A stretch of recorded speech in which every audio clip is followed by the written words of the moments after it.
Ratio Sports Network. The show brings the temperature of sports to a whole new level. Whether it's a local opinion or a national agenda, everything is fair game. Remember, everyone has an opinion, but only few can back it up. Now sit back, crank up the volume, and if you think you can handle it, get ready for the heat.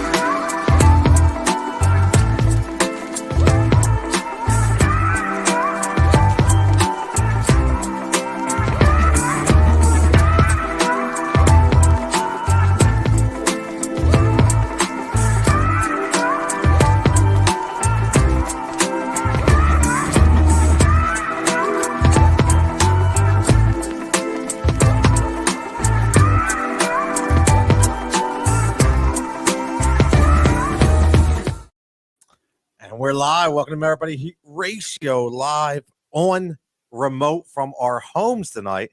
We're taking a little break, just so everybody knows. Obviously, Tony Cotillo, Dan Old School Green, Nick the Scout, Tosti, Nick T. We're going to call him tonight, like Ralph T. Little sensitivity. Go back in the day, little RB. But listen, we're not at Steam tonight. We won't be at Steam next week. We'll be back on the 31st, taking a couple weeks off. Listen, every now and then the show got to take a little break, reboot, do a couple different things. We want to get some contests going and get some guests live to show, maybe even showing up at Steam Pub. But we're also looking at different venues as well. So you never know where we're going to be. But for right now, we're coming to you live from our own studios, from our own homes. And I wasn't here last week. Got to give a shout out to Dan for taking over. Dan taking the reins last week. I greatly appreciate it. Had a lot going on last week. Him and Tech Money. Tech Money is a crazy cat, man. He is nuts. He just spits numbers. I don't know how he does it. But the man, make sure you follow him at Tech Money. Anything sports betting related, man. The dude is an encyclopedia when it comes to that. So shout out to him as well, doing work for us. But as always, guys, it's been a minute. And I know we're removed. I wasn't here. We didn't get to talk too much about the Sixers drama. But I'm going to start off with a bomb. And this isn't going to be a typical show. This is going to be like an evergreen show where we want to sound off. We want to hear from you. Sound off. No crazy structure tonight. Just thinking about and reflecting what we're going to do with going ahead and what happened and just the NBA as a whole when we talk about the Sixers. But I pose this question to you guys because I'm going to tell everybody out there listening, I'm not trying to get clicks. This isn't clickbait. But after watching the first game where the Sixers gave up in Game 5, I noticed a very lethargic Joel Embiid. I noticed a very timid Joel Embiid who's not normally that way, and it had nothing to do with injury, in my opinion. Nothing. It was just his attitude, his energy wasn't there. Something was bothering him. And he didn't come out in Game 5 or in Game 6 and do the same exact thing. He just got worse. And to me, seeing that we are in Philly and there's always a black cloud above this sports arena, you know, what if in the age of the NBA, listen, let's pull the cards on the table here. This team is all about Joel Embiid. Without Joel Embiid, there is no Sixers, okay? And you need to make your star happy. And what if he's not happy? What if he's finally saying to himself, you know what?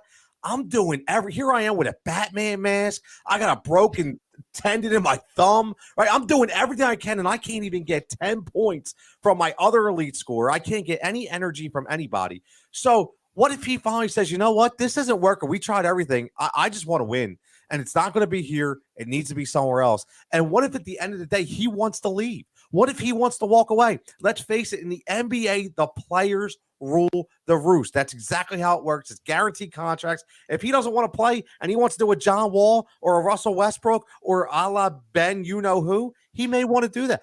And it's my biggest fear. I'm not saying this is going to happen, but it's my biggest fear. Dan, I'll go right to you.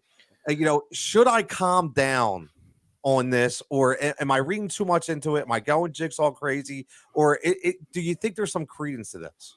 No, I don't think you're crazy at all. I was talking on the show you referenced, and thank you for the little shout out with Tech last week, that I was really disturbed with his body language and his lack of effort in Game 5, and of course you referenced he didn't follow up any better in Game 6. And my philosophy: if you're going to play, no excuses. If you're able to play. And his body language, I texted everyone I knew that they were done after I saw his body language. To your point about him holding the cards and maybe holding the team hostage to trade him. I think he's classy enough to present such an issue, as it were, to management. I'm unhappy. If I don't see some significant change to this team, I'm going to be very unhappy. I need to see athleticism. I need to see player development. I mean, I was playing around before the show, and I was just thinking about NBA rosters. And again, you could talk about pro or con process all you want. I was pro process, no doubt about it. But you look at a team like Golden State, they are brilliant with drafting late in the first round. I mean, they stole Steph, they stole Clay, and Jordan Poole, I believe, was like the 23rd pick, I think. And he's a stud. I mean, yeah, we got a gem in Tyrese Maxey. But would Tyrese Maxey be a gem if not for the Ben Simmons nonsense? I still contend that Doc would probably be slow at developing that kid. I wanted to see Springer developed. I wanted to see Isaiah Joe developed. A lot of coaches in this league would have made our bench better than our bench was. And to your point, the Sixers are lipstick on a pig. You take Embiid out of the lineup, they are a lottery team. That's how bad they are. No athleticism. So I think Embiid definitely has that conversation with Morey. I don't think you're crazy. If there isn't a change in direction soon, you're going to see the next Charles Barkley in this town. Oh, I got to give you that. You just get the knockout blow right there, man. Because number one, you mentioned the Golden State Warriors, who I absolutely love that point because I talked about them before. Talk about a team that drafts well, that developed. They did not have to rebuild. They never rebuilt. They let KD walk, and they are still just as good. They were just injury riddled. Yes. That's all. And that's going to happen. Steph's getting older. We get all that. But you made some really good points about the bench, and Nick, your thoughts on this whole Embiid and also about let's not leave James Harden alone here. So I know he's been killed, and I get it, rightfully so. But there's got to be some concern around him, contract coming up. What do you do? I mean, where do we go from here? Well, there's more than just concern. I mean, I think if Joel is Joel, he walks up to Morey's office and he says, I want to be the one to escort James Harden out the building and make sure that contract doesn't get extended. I mean, how can you be a competitor to the level that Joel Embiid goes out there, the warrior that he is on a night in and night out basis, and watch what happened in those last two games and go back and say, yeah, we'll put a couple more pieces in place here next year and we're going to be fine. There's no way he's saying that. You're right, Tony. You guys, he was already starting to feel it before the series was even over. And that's really disappointing, but that's being human too. I mean, the guy you can only go out there and dish out as much as you can dish out. You got an injured thumb, you got the Batman mask on, your eye socket is killing you. People are trying to beat you up. He just didn't have it. I mean, he didn't have it mentally. He didn't have it physically. And, at the end of the day, would they be in the lock to beating Miami? If Joel was healthy going through that, the way Harden was playing in that series, I don't know. I mean, at the end of the day, the team that you really got to worry about over the next 5 years is Boston, because absolutely, where are they going other than up? And they're already up. They're at the top of the mountain, about to get on top of the mountain and put the stick in the ground and say, we're here to stay. And, to compete in the East in the next 3 to 5 years with the way this roster is and the way, even with another one or two pieces, I mean, what? At the end of the day, we had to do what we had to do. Simmons had to go. And it seemed right when Drummond and Curry were involved in that trade. But looking now in hindsight, you're almost just better off letting Simmons float away into the sunset and keeping Curry and Drummond, and going through at least the rest of the season. I mean, and again, it's all hindsight. It's easy to play armchair quarterback. Everybody loved the trade at that point because Simmons was gone and Harden was here. But you're going to have to talk me off the lid. I'm really concerned about the future of this team. Really concerned. I don't disagree, man. It's how I felt.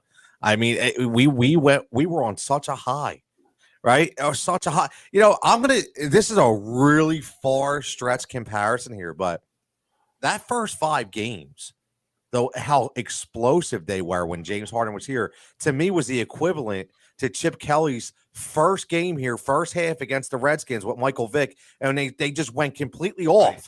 And you were like, wow, like this team is going to be unstoppable. And then bam, like all of a sudden, just right in your face, it fell apart. And the same, like, I'm still trying to figure out what happened. And here's what I want to say. Here's what I want to ask. And Dan, I know you watch the game most than anybody here, but is it me, or does James Harden completely throw off the entire offense and just slows the game down? And like, the thing that cracks me up is we all talked about we want the run and we want to keep going and this and that. We brought James in and all we did was stall. The ball for 5 minutes at the top of the perimeter, 4 seconds left on the shot clock. He runs into 5 guys, bounces off them, it complains for a foul, doesn't get it, and then the ball goes the other way. I mean, Dan, why is that? Like, what happened to this? Well, what's befuddling about that point, Tone, is the first handful of games that you referenced, we showed on, I think I put a tweet out, the spacing on the floor is amazing. Yes. And it was almost as if Harden forgot all his basketball knowledge that he brought to the table the first 5 games, to a point where you saw Maxey getting frustrated. You got to move.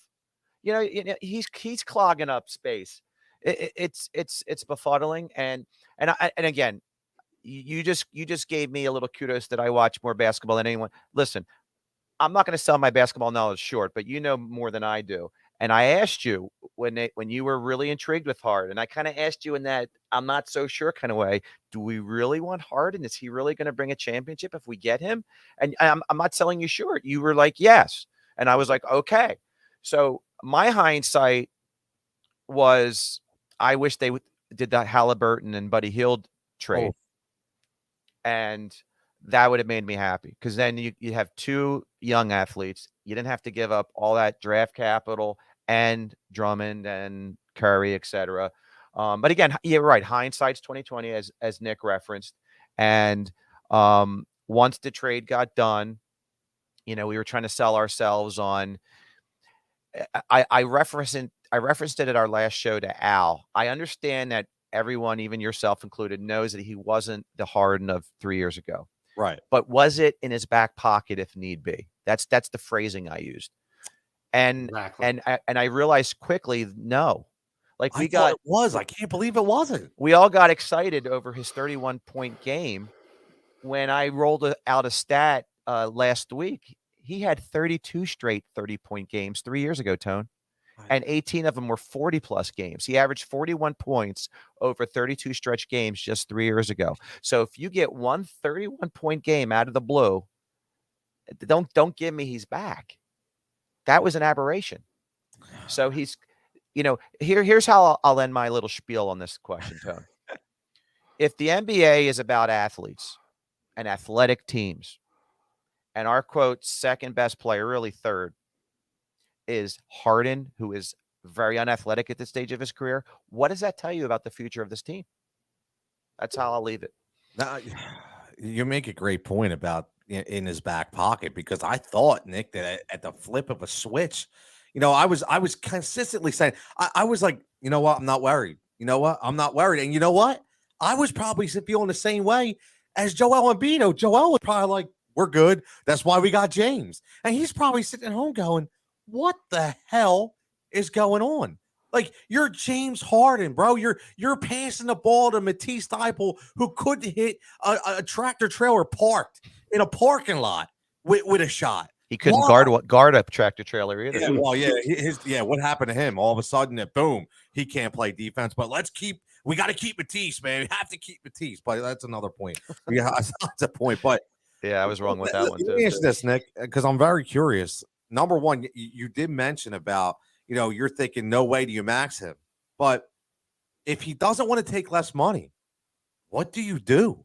Do you have any choice? Because it sure feels like the way the NBA contract structure works, obviously you're the only people that can max this guy out, right? So, he's your player. You have rights to this guy. He can opt in to player opt, which he will. We know that. He's not an idiot.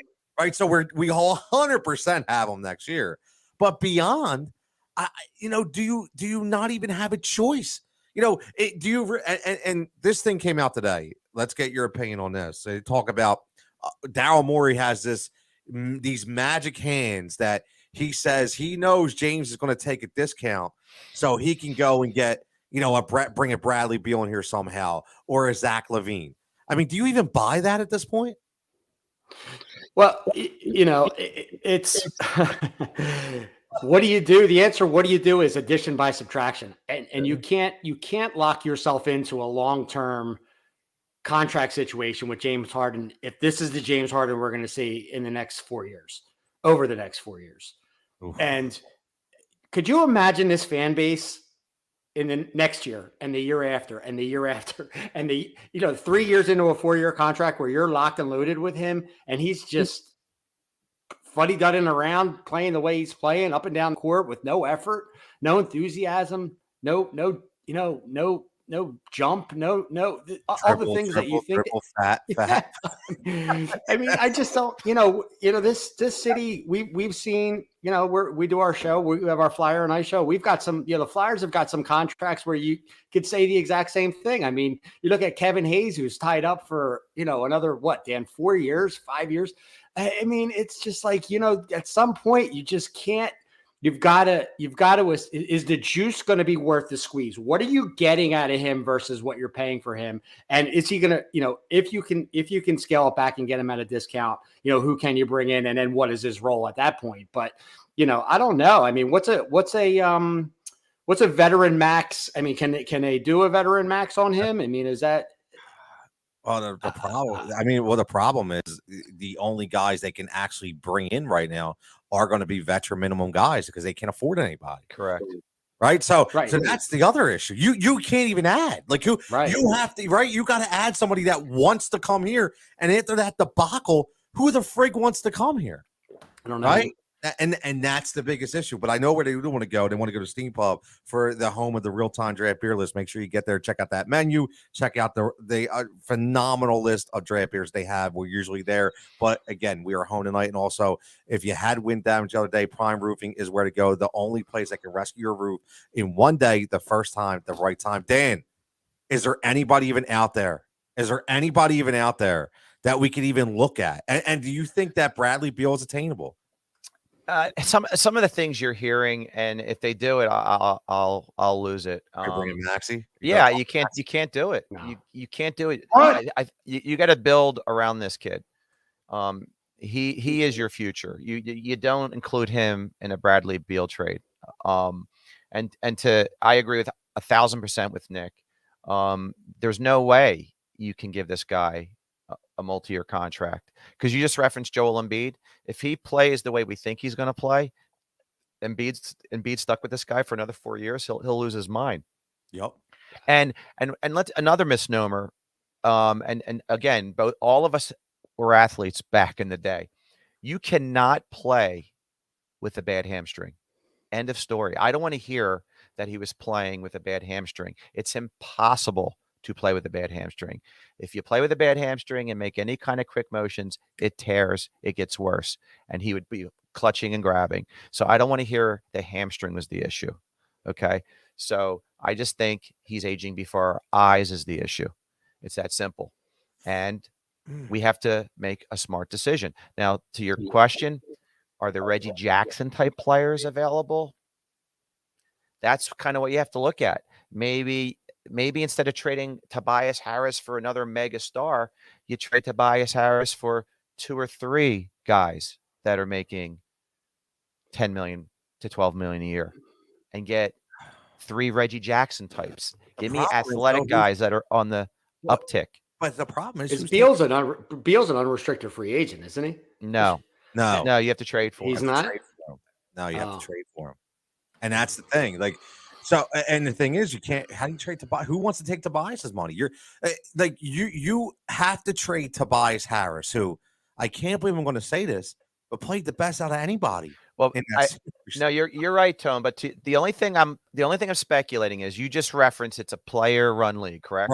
Right. If Bradley Beal lets it known he wants nothing to do with Washington and he only wants to go to Philly, then Do you add a steady Tobias Harris, who had a similar contract to Bradley Beal?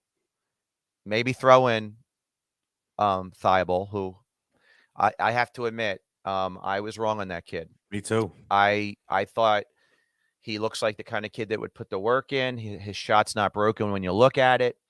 But when you go almost the whole second half of the season, not even scoring 5 points a game, it's just absurd.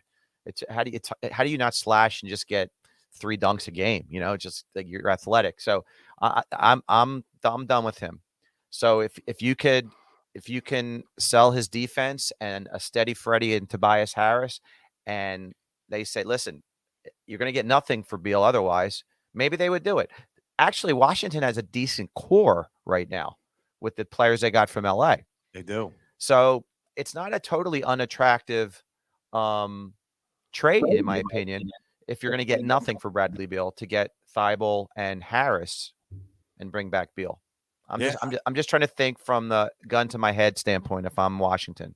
Oh, no, it's a great point, because these are the scenarios we have to play through, because no matter what, we don't have any wiggle room. There's nothing here. Like what you have, you went all in, right? And here's what I will say, and Nick mentioned this earlier about what if we didn't trade Ben, and either way, like it really, to me, doesn't matter, because Ben was never going to play here. All right, no matter what, he was never playing here.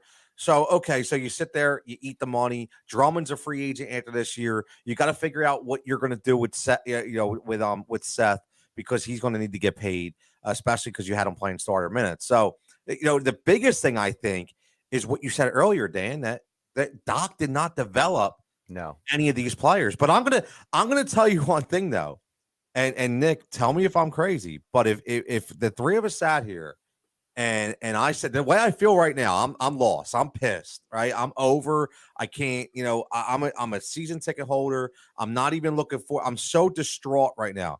But if you guaranteed me an NBA Finals chance at the championship, I'll trade I'll trade Tyrese Maxey yesterday. If you can get, I'm telling you, if you tell me right now, you say, you know what? If James Harden is signed and he's back, and Bradley Beal comes in here, and Joel Embiid, and I can look at the crystal ball and say, even though Boston is going to be the team to beat, and Miami ain't going anywhere anytime soon, and don't forget we got the best player in the world in Giannis, that the only reason why he lost is because Chris Middleton was hurt, and he didn't have enough of a supporting cast out there.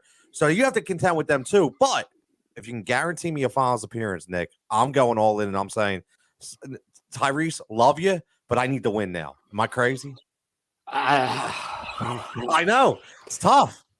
I mean, I am highly attached to this kid. I mean, what more do you want in a young player that you drafted and that you expect to really develop through your system? I mean, I think the piece that needs to break away from this puzzle tone is Harden. I mean, you just can't. There's some kind of dynamic that's twisted with what's going on and what happened over this last series between Embiid and Harden. There's something, or maybe Doc and Harden. I don't know. There's something going on there. God, I hope Doc is gone. Yeah, that's another very valid point. Is he the guy that mans up and stays and coaches this roster next year? In my opinion, no.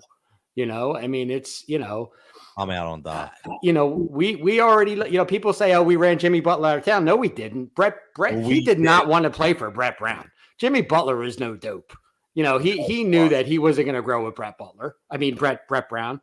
And, and Simmons, he didn't like Simmons either. And Simmons, yeah. I mean, just didn't like the situation. So something's going on with the culture here that really needs to be looked at. And, within the organization, and Morey's got to put his magic wand out there and figure out what he needs to do, because, the window isn't absolutely shut here on this team, but, the opportunity to move forward and to try and compete with some of the teams that you just talked about, Miami and Boston, and then, obviously Milwaukee, you've got to get the pieces around here. And I just, the eye test with me is that Harden just does not pass it, and I don't see it happening.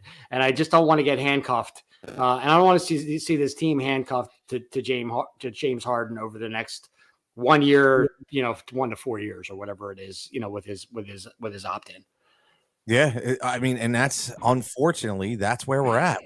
We are hamstrung no matter what with James Harden, right? I mean, you think about it, we are. I mean, we are stuck right now unless Daryl Morey can play magician and pull something out of his hat and make something happen, right? Well, I mean, for this year, like you said, he's not a dope. He's going to take his $47 million, but if he doesn't play well, you just let him walk, and then you have cap space via addition by subtraction, as Nick says. That's the mindset you have to take. Now, if somehow this guy comes back in phenomenal shape and fools us, maybe it won't be fooling us. Maybe he'll just say, maybe there's something else wrong. Maybe he had a bad lower back. I'm just speculating, or he's just getting old before our eyes. I mean, the guy's played tons of minutes over his NBA career, and the 1 year is a best case scenario for us, though, too. So that is they don't have to sign him. They don't have to sign him, Nick. You're right. They don't have and he to wasn't sign here he hasn't been here a full year yet. So we got to does something change in the offseason? Does his hamstring heal? Does he his conditioning get better? Yeah, does his conditioning get better? Does he mesh with Joel in the offseason? Does he help develop Maxey? Does he have does he bring something to the culture that's going to make things change going into next year? But the best part about the whole deal is that if it doesn't happen next year, there is no way that they keep him here. And, for me, obviously, and I think for a lot of this fan base, it's making it to the Eastern Conference Finals or bust, or that's it, because, I mean, it's 2 years, second round and out. What are the expectations? I mean, the expectations are this team's got to be built to beat Boston and get to the NBA Finals. It has to be. It has to be. And that's going to be a tall order, man. It is. They got two unbelievable athletic wings, and it's just we don't have that, and that's NBA is built around athleticism. Yep. They have to address that somehow, some way. Yeah, and I don't know how they're going to do it. I really don't. I don't that's know. why Daryl Morey makes a ton of money. What's up, Javon? Now, Javon takes a good point here. He says, I wouldn't be surprised if Harden takes a Chris Paul type deal. And speaking of Chris, Javon, what the hell happened to the point guard out there? We're going to get into that with Phoenix, man. What the hell happened? I mean, I got to, listen, shout out to Al, who is on a cruise right now enjoying himself. He'll be back next week. But you guys remember it was about maybe 4 episodes ago, and we talked about if you could build an NBA franchise around one guy, who under the age of 25, it would be, and Al was the only guy who took Luka Doncic. And he said it would absolutely be Luka. And look at Luka now, man. I'm just amazed. We're going to get to that real soon. Really, really soon. We're going to get to that, I promise. And let me ask one more thing about the Sixers. Well, I just say, here's what I want to say about the Sixers. You mentioned, I think both of you guys mentioned it was, mentioned culture, which has been an issue for a long time on this team. Okay. I think everybody knows that. And that has been, when players have their exit interviews, and I say that within media, because that's what happens. They have their exit interviews within the media. That always comes up. That always comes up that the Sixers have a culture problem, right? And that brings me to this guy right here, okay? And I'm telling you right now, that is your guy. That's the issue right now. Is this buffoon who is running this franchise? Okay, the owner, Mr. Josh Harris, who is, and I wish I had the picture, who's more worried about hanging out with the boys and drinking with the boys than actually running an NBA franchise. This dude's a goof. Okay, and what I also want to say is I bring this picture up because I'm looking at Jimmy Butler, because it's the day that they traded for Jimmy Butler and they brought him in from Minnesota, and everybody but to say that he's a team cancer. Jimmy's a cancer. He's going to ruin the team. He's going to ruin the chemistry, right? Guess what? When you look at this and tell me if I'm wrong, but this is going to go down. Okay, that was their biggest mistake in this entire process. This whole it wasn't the bad draft picks. It wasn't Markelle Fultz. You had the guy. You had him. Jimmy was the guy. Jimmy was the 1A and 1B to Joel Embiid. And Jimmy Butler was the guy you needed to keep. And I was so happy when they called him on tape saying Tobias Harris over me, because here's the thing. I'm going to go on my rant for a little bit because a lot of people just don't know. A lot of people don't realize. I listen to a lot of people, national radio, local radio, talk about it and talk about, no, this happened indirectly because Jimmy Butler, they were not going to give Jimmy Butler a 4th year because they said he was too old. They said he wasn't worth it. That's what Elton Brand and Josh Harris came to the conclusion. That guess what? The guy we traded for is not worth it. And they let him go. And the only way they saved face as a franchise in their mind was we can't trade assets for 2 guys and let both of them walk. So Tobias Harris got a gift. He got a gift contract indirectly so we can keep somebody. Because Jimmy, guess what? Jimmy, we know didn't like Ben. You guys know that when they were on road trips, guess what? Guess who hang out together? Jimmy Butler and Joel Embiid. Guess who wasn't at team functions? Ben Simmons. Guess who didn't go to dinners? Ben Simmons. Guess who didn't go to team meetings? Ben Simmons. It was Jimmy and Joel. And we're going to bring this full circle, guys. I opened up this show talking about what if Joel Embiid wants out. Well, let me tell you something. That whole love fest that you've seen after the Miami series about it, right? That love. I hope that gets everybody a little crimson in their stomach. And let's tell you something right now. Guess who's going to be a Miami Heat?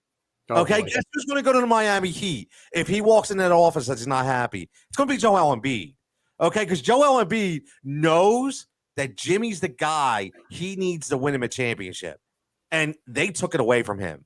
And now they're chasing something that's never going to be there. So I'm sorry to go long-winded. I'm sorry to go on a tangent, but I love me some Jimmy Buckets, and I love Jimmy Butler. Okay, I got a huge man crush on Jimmy Butler more than any other man in the world, and I wish he was on our team. So, Dan, am I crazy here to say that this could happen?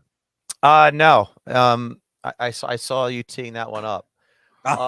Jimmy Butler is a killer, and Tobias Harris is not. So right off the jump, you knew it was a stupid move. I mean, again, who do you want to have the ball at the end of the game? And we saw Butler do it in the 50-some games. He was a Sixer. And in the playoffs, he was the only one that did it. Right. He put the whole team on his back. Right. So good point. So now you see, so are your future Sixers, what, Bam Adebayo, Tyler Hero, and those Tyler Heroes are Jeff. Yeah, Tyler Heroes are modern day Jeff Hornacek. Oh, Bam Adebayo is going to be Andrew Lang. Oh my God. Yeah. Who's Tim Perry? Well, Can we get Tim Perry in that trade too? You tell me who the Tim Perry type player on that team is. Oh my God. Javon says I felt bad. Tobias caught that stray from so Javon. It's exactly right, man. He indirectly got paid. I don't hate him for it. I'm just so mad that that it happened that way, and that's why Jimmy was like, "Yo, how'd you pick Tobias over me?" I mean, Nick, you brought it great. He was the closer. I still remember the game against Charlotte. That's ridiculous. Like that was the best, man. Yeah. Like we lost it. Guys, we lost it. And I'm so distraught right now. I thought I was over it, and I'm not. The more we talk about it, the more I just want to cry. The irony about the process, Tone, is we lucked into Embiid. We wanted Wiggins or Jabari Parker that year. Winless for Wiggins. Remember that? And Embiid had the back problems, and he fell to 3. Obviously, you said Jimmy was the biggest mistake, but you could say the Mikal Bridges trade was one of the biggest mistakes. Zaire Smith. Yeah. Tatum. Oh. Yeah. Obviously, the Tatum instead of Fultz. Not just that. I'm over that because we would have never got Tatum. Like, right. I actually listen. The guy I wanted I wanted De'Aaron Fox. But that still wouldn't have been a horrible move. No. But what upsets me is I almost feel like right. I almost feel like you can't make these kinds of mistakes. You can't. An organization can't continue to make losing Jimmy Butler, picking the wrong player in the draft, signing the wrong contract, bringing in these bench players that aren't being productive. You can't. And you're right, Tone. I mean the fish stinks from the head down. And what's going on in this organization right now? is a direct result Look at that face, dude. of this Thank man God he's right there handsome, right, on Tony? the TV screen. I mean, what is he looking at Jimmy Butler like? This is when he signed him? Are you kidding me? Yeah, like Oh you my just God. brought this guy in, man. Like, what are you mad at him because he drove a minivan? Like, what's the problem here? Like, what is that look for? It's like it's ungodly. I don't know. Well, to your point, Tone, the window where we're talking about where the Mikal Bridges fiasco, Yep. there was a window where Josh Harris let Brett Brown be the all important guy for the organization. He made every decision for a decent stretch because they had a transition after the Colangelo burner fiasco until they quote hired Elton Brand.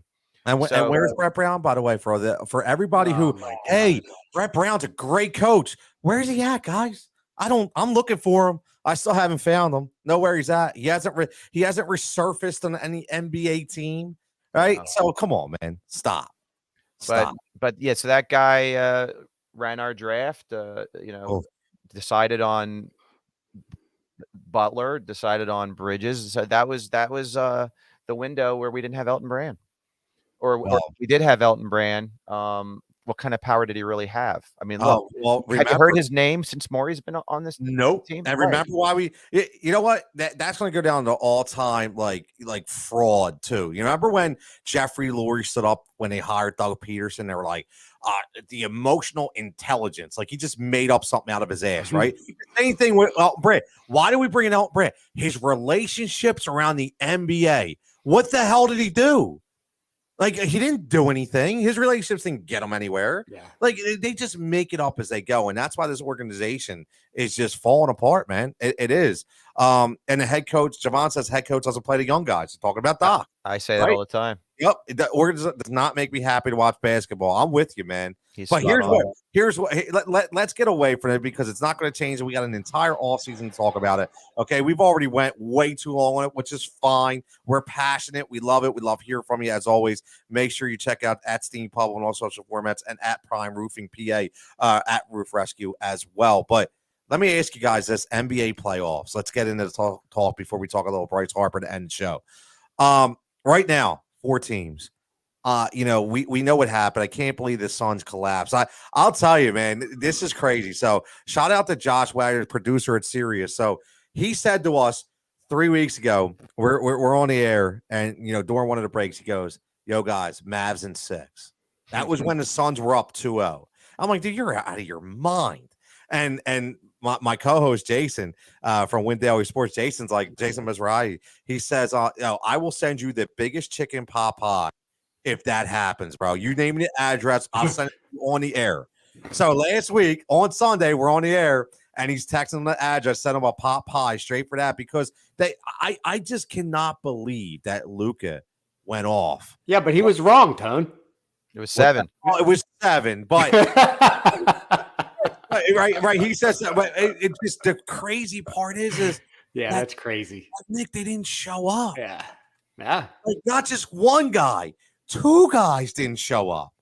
That's just crazy to me. But looking at it right now, our boy Will Flynn, what's up, Bill? Says Warriors is my pick. I'm gonna go out right now on a limb here, and I'm going to Mavs are a team of destiny. And the Warriors just barely got past the Grizzlies without a Ja Morant. So I think that the Warriors are going to find themselves behind the 8 ball here, and it's going to be Mavs and Heat. I'm in with you, Adam. I'm going Mavs and Heat in the NBA Finals, man. Nick, what do you see for the Finals, man? Well, I mean, if Luka continues to keep doing what he's doing, it's just I agree. Golden State is no big bargain right now. I like Dallas and Boston in the finals, and I think Boston just takes care of business and starts something real special. And as much as I hate to see that freaking team do anything in the postseason, let alone win a championship, I think they're unstoppable. They are defensively and offensively. I mean, they seem like the most complete team to me when I watch, what's going on in these playoffs. So I think that's why this series is going to be great because I agree. I think they are the most complete team, but I think Miami is the deepest team. So I think to compare this could actually be the NBA Finals that you're watching in the Eastern Conference Finals. I think it's going to be that good. I definitely think it goes to 7 games. No doubt about it. I think it goes to 7 games. It's going to be a battle up and down. Dan, what are you thinking, man? My father-in-law asked me before the playoffs started who I thought was going to win it all, and I said Boston. Nice. They were the hottest team. They were. And you ride the hot hand. And I remember midway through the year when we did one of our shows, people were joking, Dan, are you scared of the teams in the East? I'm like, I'm scared of everyone, even Boston. This is before Boston was good, because I don't trust the Sixers, and unfortunately it turned out to be an unfortunate correct call. But I think Boston plays the Warriors, so Nick's half right, and he's right with his the championship prediction. I think Boston takes the series over the Warriors in a 1975 rematch. Typical old school. And you didn't even have to look that up, did you, Dan? He's got to go back. I love it, man. 75-76 season, I should say. Yeah. Man, I love it. He's like a walking encyclopedia, man. And Dan, I did get that message. No, I'm sorry. I'm wrong. It was a Phoenix Sun. It was a Phoenix Suns. I don't know why the Warriors popped in my head. What? They played the Suns. My bad. Are you too busy watching the Flyers win the Stanley Cup then this year? Yeah. At that time? Nah, unfortunately, I was just getting it. They lost to the Canadians that year. We're gonna have to. You said 75, 76. We're gonna have to play Stump Old School. Yes, we are. That's gonna be a good segment. That's a good idea. That is a good idea. I like that, man. I stumped myself, actually. It was Phoenix, not Golden State. Oh my god. Oh my god. But let's do this, man. Let's close this out on some Phillies talk, because we were hammering Girardi and the team was starting off slow. And I'll tell you a funny story real fast. So, we're doing the run sheet for the show on Sunday, and we were going to have Disha, who writes for the New York Daily News and covers the Mets. And I'm getting some questions ready. And I write the questions in the sheet, in the doc, and I'm going, Phillies win 5 in a row. So literally I put, and it was in the 8th inning. They were up 4-2 against LA, right? And Jason texted me. He's like, yo, you might want to change that doc. I'm like, what's wrong? He's like, yo, put on the Phillies game. Put it on. I watched Gavin Lux. They're like, you're kidding me, right? Like, I cannot believe it. But all right, that happens. But I got to ask you guys a question, because I seen a stat, and I forgot to pull it up, that Bryce Harper this year is actually ahead of where he was last year for his MVP run. Absolutely. And he didn't make the All-Star team last year. And he's playing with a torn UCL. And so here's a question I got for you guys. And again, this isn't my question. I give credit where credit's due. So this morning, right into work, Bob Cooney mentioned it on 97.5, and I thought it was a great question. And he said, listen, if this is a 6-week recovery injury that can get worse with violent swings at the plate, what do you, as an organization, do you finally step in? Nick, do you step in and say, you know what? We got to shut this down. Let's get this surgery. Let's get you back by the All-Star break. Let's take the hit. And, let's try to maintain the record of where we're at, to do what we can do. Maybe we go out and trade for another outfielder, which you need to do anyway, because you still have no center fielder. So maybe you can get something like that done and bring him back for the second half of the season, a healthy Bryce Harper.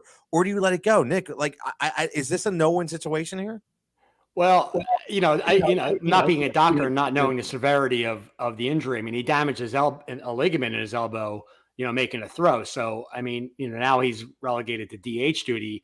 And I didn't hear 6 weeks. I thought maybe it was more like 3 or 4. So off from throwing anyway. And now that means that Castellanos and Schwarber have to play the outfield at the same time every day. And, you got Bohm and you got Hoskins that are going to have to play the field as well and not use them as a DH. But, Tone, by almost any standard, Harper sustaining an injury that he can play through is good fortune. So, I mean, he can literally line up in the batter's box, which is where he's most important to this team. To my answer to that question is absolutely not. I think it's all gas, no brakes going forward here. And, unless it's a season-ending situation where he can't bat and he literally is going to get worse, there's no way I would go through a midseason surgery with him. Well, and that's what I'm leaning towards. So I'm thinking ahead, and I'm saying, Dan, because I agree, I would love to go full gas, but here's my problem. What if you start making a run, and this is straight from the top. This injury will get worse. It will. Like, it's not like that the ligament in Joel Embiid's thumb to where it's torn and it is what it is, and it's not going to get any worse, but it's not going to get any better. This will get worse with these violent swings. He swings more violently than any other player in Major League Baseball. But what happens if it's August and he completely ruined and he's done? And now you say to yourself, hindsight 2020, damn, what if I would have shut him down before Memorial Day? And now I wouldn't have to worry about this. Now we're done. Now we're ass out. There's no pennant run. There's no NL East run. There's no wild card, no nothing. I don't know. Maybe I just think that, and again, you're right, Nick. We're not doctors, and I'm not going to try to play a doctor. What I will do is, because we talked about getting guests, I do know a couple. So I'm going to see if I can get a doctor on here next week and get a little perspective of a UCL. But Dan, you're a PE teacher, man. You know about stuff. So and I have a UCL. It's the there you go. The ulnar collateral ligament, which is the pinky side of your elbow. So can it get worse? Yeah, I mean, if he had a PRP treatment, which is plasma-rich platelets procedure, where they take your own blood, they put it through a centrifuge, and they re-inject it into the injured spot, and that's supposed to regenerate damaged tissue within your own body. It's like a 65-35% success to failure ratio. I had it done because I have chronic ulnar. It's tongue twisters here. Yeah, well, it's technically, the layman's term is golfer's elbow. Okay. Tennis elbow is the radial side. Golfer's elbow is the pinky side. So that's what he has, the pinky side, and that's what I have from lifting weights. But the PRP did not work for me.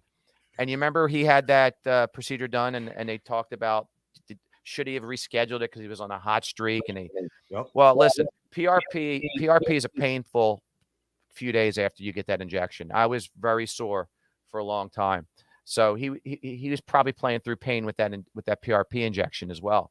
So I think they're waiting to see how that goes before they do what you're ultimately thinking about, where if the PRP doesn't work and there's no regrowth in that torn ligament, then they might have to pull the plug. But wouldn't it be nice, though, if they had a great start and had, a significant cushion to least, to do this when they're going to be under or hovering around 500, it's going to be a lost season, which is, again, par for the Philadelphia course right now. Bill has a good point. He says, or it's October and it's colder out and he has problems in the playoffs and can't go, right? That's my biggest fear, right? I mean, when Joel Embiid, had the knee injury and it was like, okay, can it get worse? That was my fear then. Like, yeah, this can get worse. And to the severity of losing your MVP for a stretch run. So I listen, I just think that obviously their medical team is probably ridiculous, but it's not the Sixers, obviously, so they're definitely probably better. But my thing is somebody needs to come out and step up because Bryce is going to think exactly the way that we talked about. He's going to go balls to the wall no matter what. You're not stopping Bryce. If it's up to Bryce, he doesn't care. He is the ultimate athlete. Listen, Brian Dawkins, number one, but Bryce Harper is going to go down as a very easy number two in my book because he is everything. And for all those people that killed the Phillies for that 13-year contract and said it was ridiculous. And guess what, man? Look at Bryce Harper's salary right now and compare it to the top 10 or 20 players in Major League Baseball. And you're going to see it was a freaking bargain, man. It was a bargain. It continues to be a bargain. So I just hope that they make the right call. But you mentioned about getting off to a good start, Dan, which they didn't, obviously. And there was a lot of issues. We get it. But I think one good thing going forward is we've starting to see Aaron Nola finally come back around, right? Finally, like that knuckle curve looks phenomenal. You continue to keep getting those contributions. Unfortunately, I feel like he's got the Cole Hamill syndrome where he's not getting enough run support like Cole used to get back in the day, right? But are you more confident now when you start to see this pitcher coming around? Was this for me or Nick? Whoever. I'm Well, sorry. I said I knew he'd bounce back this year. I like our staff. I like Ranger Suarez. Obviously, Zach Wheeler. I knew Nola would bounce back. Gibson's been Love a Gibson. steady Freddie. Great. And listen, the two kick in their groin games this year that made you want to like not watch baseball for a month were both Aaron Nola starts. The 7-1 ninth inning blown game was his game, and the 5-2. 1 ball, 2 strikes, 2 outs against Bellinger in the 9th inning was an Aaron Nola game, and both were, Knable blown saves. But those were the 2 devastating losses this year, and they were both Nola starts. So he's been really reliable. It's the bullpen is scary. The starting pitching is has been very solid, and that's why they are hovering around 500 because their bats haven't officially woken up yet. And we're back to that scary bullpen syndrome all over again. I don't get a good point. I forgot about Moniak, right? So it's not like Moniak, yeah, right. Well, let's hope he comes back with the confidence that he, before his injury. That's all we can hope for. That would be absolutely huge. But my fear is that we fall in now. Again, we talked about on this show, other shows, Nick, we talked about the Mets and we talked about who would compete in the NL East, and we already knew the Marlins were trash. They're always going to be trash. You have the Atlanta Braves who don't have the pitching. They have to win with bats, and Acuna's still not 100% yet, but as he gets stronger, they're going to have that lineup with Austin Riley and Ozzie Albies and Dansby Swanson. You name it, they have them. But this Phillies team, I think they're in a really interesting predicament because I still think they can hang with these Mets, but the inconsistent offense from these guys is killing me. I mean, I don't know. You mentioned talk about Alec Bohm and at third base and Rhys Hoskins, who we know cannot play first base, a complete liability. JT Realmuto still not really swinging for the fences anymore, man. Like I know your main point with JT is you want the backstop guy behind the plate, and you go back to 2008. Chooch wasn't a guy that was swinging a hot bat all the time. He had some really good seasons. It was more about his defense. But you confident with this team? Do you think that we can kind of maintain where we're at right now and catch the Mets at all? I do. I mean, I think if they catch a tailwind and they get going, they're going to be hard to stop. And because my biggest concern going into this season. Well, one of the things that I was very confident was when they do go into these slumps that there's going to be somebody on this offense that's going to be able to bail them out and they can put a little bit of a streak together. But my biggest concern was the bullpen, just like Dan said. I don't have as many errors with that right now as I did initially going into the season. I feel a little more confident that as we get in towards the middle of the season and start to get into closer to the heart of when you need to start winning games in the division, that the bullpen is going to step up and be okay. So I think this team is really well put together and can definitely make a run. I mean, they obviously the Mets look real strong right now, and that's the team that you're going to have to compete for in the East. But I think they're going to put a stretch together, Tone, honestly, when they're going to win like 9, 10, 11 games, and things are going to start to turn around for them. And I think it's going to happen sooner than later. I could say it 100%. I think it sucks that we consistently every year the bullpen is a killer, and it just again because we consistently try to buy arms because we can't homegrown our own guys, and it's just it consistently happens. You see these guys you see guys around the league all the time. They just come up and they ball out from the bullpen because they're brought up the right way, and we just can't. We just can't. Shout out, by the way. Thoughts go out to, speaking of the Phillies, David West, man, 7 years old, a cog, man, Big Bird, man, in that 93 team coming over with, did he come over with Randy Reddy in a trade, or did he? He came from San Diego, right? Yeah, well, Randy Reddy did come from San Diego. I think Randy Reddy came with John Kruk, though. I could be wrong. No, I think you're right. Yeah, you're right. But David West, man, listen, talk about bullpen. He was a guy come in, you rely on, but I read some interesting things. We'll get into that one day too about, the amount of Phillies in that era that have died from brain cancer. Like it makes you think something weird. Yeah, it's longer than just that era. I mean, There was Johnny Oates played in the mid 70s. Ken Brett, George Brett's brother, played with us for 1 year in '73. Tug McGraw, Darren Dalton, Ook. David West, Vuk, all brain cancer. Scary, man. Not different, all brain cancer. Yeah, It's very scary. it is. So it's, who the hell knows what it is? Ruben Amaro was on the radio speculating it could be the AstroTurf, and he's a little nervous because he was a bat boy as a teenager with that team before playing center field and, as a utility player for them, or a utility outfielder for them. So it's very scary. And it's also, it kind of parallels something that we've discussed on our Flyer show. The training staff has two cancer blood ailments from the Yes, Zamboni I saw area. right? Yeah. So you just wonder, if I were a player that was constantly in the training room for the Flyers, I'd be nervous. If I was a Philly, who knows when it's going to be my diagnosis?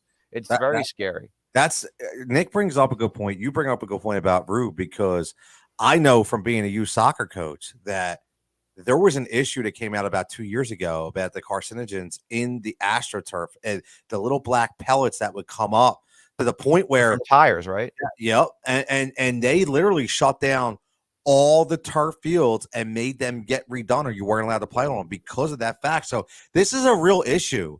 And again, man, it just sucks. It's because you think those players, nobody probably knew about that. Right. It's just unfortunate. It's not like, right. It's not like you're going and working in the chemical plant, knowing what the risks are. You're going to play baseball. Nobody, animately knew, this is going to be a cancer causing field. And it's just a shame, man. It sucks. It does. And hopefully, knock on wood, that, hopefully it's just a coincidence, but it definitely doesn't seem like it is. No, it doesn't. But on that note, we're going to get out of here.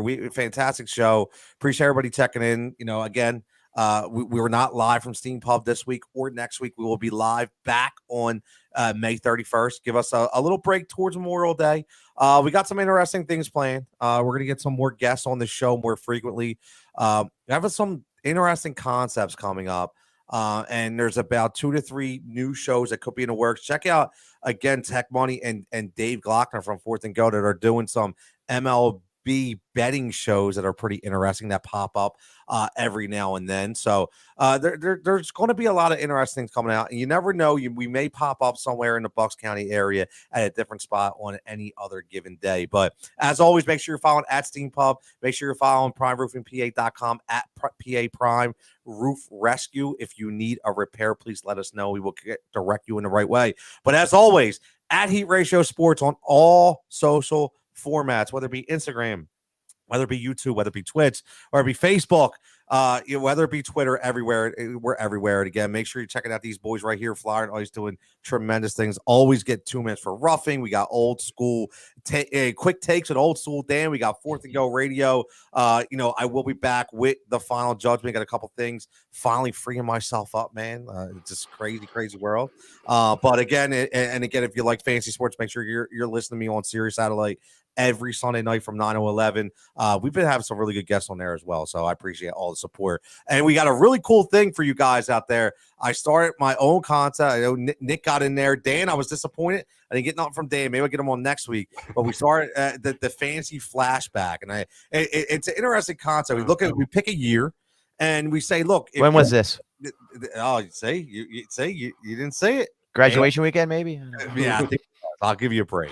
But I'll give you a break. The year was 90, and I'm not going to go in order. It's going to be a different year every week. And what we do in that different year is you got to pick a quarterback, a running back, and a wide receiver / tight end that you would want as your fantasy constructed roster right now in their prime. So last week, I think the consensus was Randall, Barry, and Jerry. We had a lot of Randall, Barry, Jerry. So interesting to see. The one guy that a lot of people mentioned was Thurman Thomas, which people forget about him, man. He would have been a PPR monster if PPR was a thing back then, which it wasn't. But as always, thank you for everybody's support. Make sure you hit the like button, the subscription button. Everybody stay safe, stay healthy. We'll catch you right back here next Tuesday.